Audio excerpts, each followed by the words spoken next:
শীতে রুটির সাথে খিচুড়ির সাথে ভাত পোলাওয়ের সাথে যদি হয় এমন রান্না, সাথে আলু ভর্তা, ও সেই জমে যায় খেতে কিন্তু, তাই না বলেন? তাহলে দেখেন, এই তো আমি 3 পিস মাছ নিয়েছি। ছোট ছোট মাছগুলো মাথার লেজ দিয়ে আজকে রান্না করব আমি বুটের ডাল।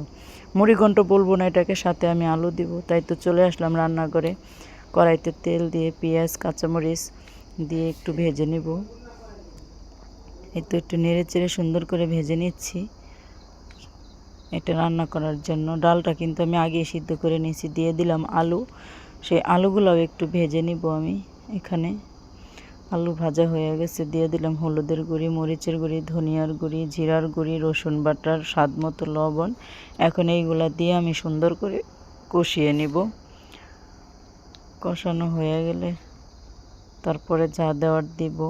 একটু ভাজা ভাজা করে কষানোর পরে আমি আবার একটু পানি দিব। মশলাটা খিচুড়ি যেহেতু, সুন্দর করে পানি দিয়ে নেড়ে চেড়ে কষিয়ে নিচ্ছি। আরেকটা সিক্রেট মশলা অ্যাড করব এখানে আমি। সিক্রেট মশলাটা হলো আজকে গরুর মাংসের রাঁধুনি মশলাটা দিয়ে দিলাম। এটা দিলে একটু স্বাদ হয় অনেক।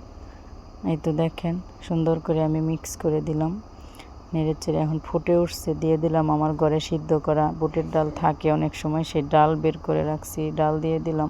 এই ডাল দিয়েই আমি আজকে রান্না করব মুড়িঘণ্টর মতন করে। এটা মুড়িঘণ্ট বলে নাকি জানি না, এটা আমি আজকে জীবনের প্রথম নিজের বুদ্ধি দিয়ে রান্না করতেছি। আর দিয়ে দিলাম সেই ইলিশ মাছের লেজ মাথা, এগুলো দিয়ে রান্না করব, ভাঙবো না আমি। আর মাছগুলো আমি অন্য কিছু রান্না করেছি, সবগুলো তো আর দেখানো যায় না, একটাই দেখাইলাম ভিডিওতে।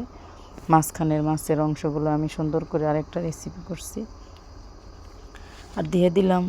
কষিয়ে নেওয়ার পরে পরিমাণ মতো ঝোল, বেশি ঝোল থাকবে না, এটা একদম ভুনা হবে। ডাল সকালে রুটি দিয়ে খাবো, রাত্রে দুপুরে খাওয়ার পরে যা থাকবে। এই তো দেখেন, এখন ঝোল দিয়ে এখন আমি নেড়ে চেড়ে রান্না করে নেব। যেহেতু সিদ্ধ করা ডাল দিয়েছি, নিচে লেগে যেতে পারে, সেই জন্য বারবার কিন্তু নেড়ে চেড়ে দিতে হবে। এই তো ফুটে উঠছে, নেড়ে চেড়ে দিচ্ছি। তাহলে সবাই পাশে থাকবেন, চ্যানেলটা সাবস্ক্রাইব করে অল নোটিফিকেশনে ক্লিক করে দিবেন। আর সাথে করব একটা আলু ভর্তা, ঝাল ঝাল শীতের দিনে নতুন আলু ভর্তা। দেশে খাঁটি ধনেপাতা, মানে ক্ষেতের টাটকা ফ্রেশ ছোট ছোট কচি কচি ধনেপাতা, সেইগুলা দিয়ে আলু ভর্তা করবো। আর সাথে আরেকটা সিক্রেট জিনিস আছে, দেখতেই পারবেন সেটা কি। মরিচগুলো ভাজা হলে আমি কিছু পেঁয়াজ দিয়ে দিলাম। পেঁয়াজগুলো আমি একটু সুন্দর করে ভেজে নিব। তো দেখেন, এইভাবে আলু ভর্তাগুলো আমার কাছে আর কি ভালো লাগে খেতে। আবার আলুটাও আমি কিন্তু একটু ভেজে নেব। এই তো সিক্রেট জিনিসটা হয়েছে সাদা সর্ষে। এভাবে কিন্তু খেয়ে দেখবেন, একবার হলেও খেয়ে দেখবেন আলু ভর্তা করে এরকম সাদা সর্ষে ভেজে, এত মজা হয়, না খেলে বুঝতে পারবেন না। আর সর্ষেটা বা ভর্তা করার সময় একটু পিষে নেবেন হাত দিয়ে, গরম মচমচা ডলা ডলা দিয়ে ভেঙে দিবেন, অনেকটা সেন্ট হয়, অন্যরকম ঘ্রাণ হয়। আলু ভেজে নিব। আর এই ফাঁকে দেখেন আমার তরকারিটাও কিন্তু প্রায় হয়েই গেছে। নাড়াচাড়া দিয়ে দিচ্ছি, লেগে যাবে। এই তো আলুগুলো এখন দিয়ে সুন্দর করে নেড়েচেড়ে একটু ভেজে নিচ্ছি। আর এই ভর্তাটা খেতে এতটাই স্বাদ হয়, বারবার বলতেছি।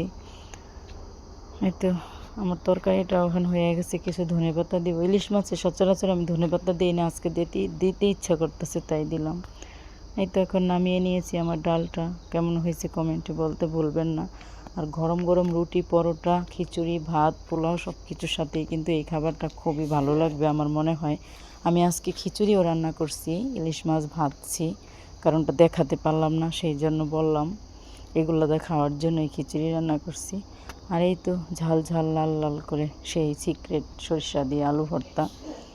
আলু ভর্তাটা আমি করে নেব এখন। এখন ডোলে হাতে মেখে সরিষার তেল আর ধনেপাতা দিয়ে সুন্দর করে ভর্তাটা করে নেব। এই তো দেখেন একদম কচি ছোট ছোট 2-3 ইঞ্চি হয়েছে গাছগুলো আমাদের খেতে।